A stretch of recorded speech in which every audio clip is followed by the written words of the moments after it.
भक्तजनों को जय श्री कृष्णा। आज हम आए हैं जो हमने 48 कोस की पावन भूमि की यात्रा शुरू की है, उस यात्रा की एक कड़ी यहाँ आती है।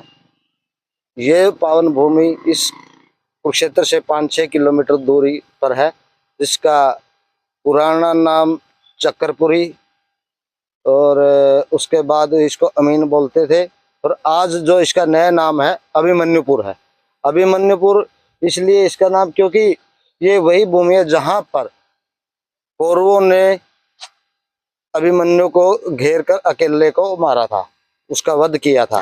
वीर अभिमन्यु जो चक्रव्यूह में अंदर जाना जानता था, उसको भेदना जानता था, लेकिन उससे बाहर आना नहीं जानता था। कौरवों ने सलाह बनाई थी कि चक्रव्यूह की रचना की जाए। द्रोणाचार्य ने सुझाव दिया था उनको कि चक्रव्यूह की रचना की जाए और उससे युधिष्ठिर को बंदी बनाकर अपना युद्ध जीत लेंगे।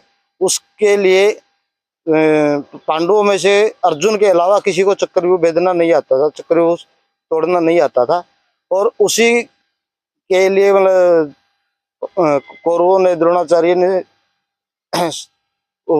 युद्ध से दूर भेज दिया था अर्जुन को। लड़ते लड़ते किसी महारथी को उसके सामने खड़ा कर दिया और वो धीरे धीरे पीछे पीछे हटता रहा और वो युद्ध से काफी दूर चला गया।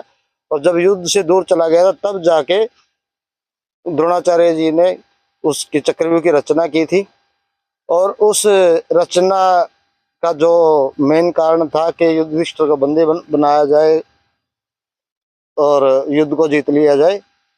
लेकिन उसके अर्जुन के अलावा अर्जुन के जो पुत्र थे अभिमन्यु, उनको भी चक्रव्यूह को भेदना आता था, लेकिन उससे बाहर निकलना उनको नहीं आता था। तो जब वो गए चक्रव्यूह भेद, साथ में पांडव भी गए थे, लेकिन उनको नहीं पता था चक्रव्यूह का भेदने का। तो जब हम कोशिश करते हैं कि जो चक्रव्यूह उस टाइम बनाया गया होगा कुछ इस प्रकार का, जो आज ये सरकार ने बनाया है, इसको दर्शाते हैं, दिखाते हैं आप लोगों को।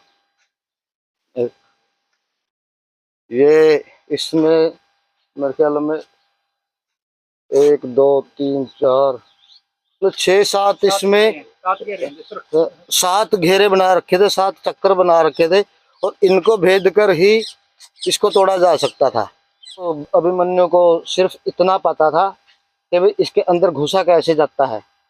और जब ये घेरे तोड़ता हुआ जो चक्रव्यूह के जो बना रखे थे, पहले घोड़े, हाथी या रथी, महारथी, ऐसे लाइन ने बना रखी थी, तो उनको भेदता हुआ जो जब यहाँ पर आया है बीच में, तो यहाँ पर सारे के सारे जो महारथी थे यहाँ पर थे, और उन्होंने इकट्ठे होकर सातों के साथ एक बार में ही अभिमन्यु के साथ युद्ध किया। अभिमन्यु अकेला था, वो सातों बाण चला रहे थे उसकी तरफ, तो घायल अवस्था में हो गया शाम तक।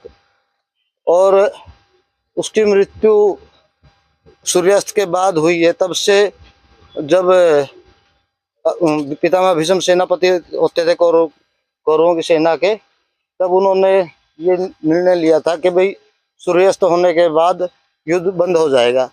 लेकिन कौरवों ने अन्याय किया अभिमन्यु के साथ, अन्याय किया युद्ध की नीतियों के साथ, अन्याय किया पितामह भीष्म के नियमों के साथ।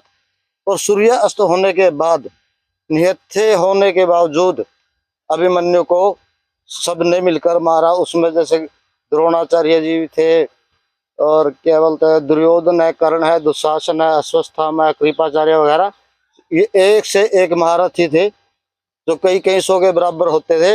लेकिन अभिमन्यु आखिरी सांस तक भी इन सब पर भारी पड़ता रहा, तो वो हर साइड से उसको मारने लगे, तब जाके अभिमन्यु का वो वध कर पाए।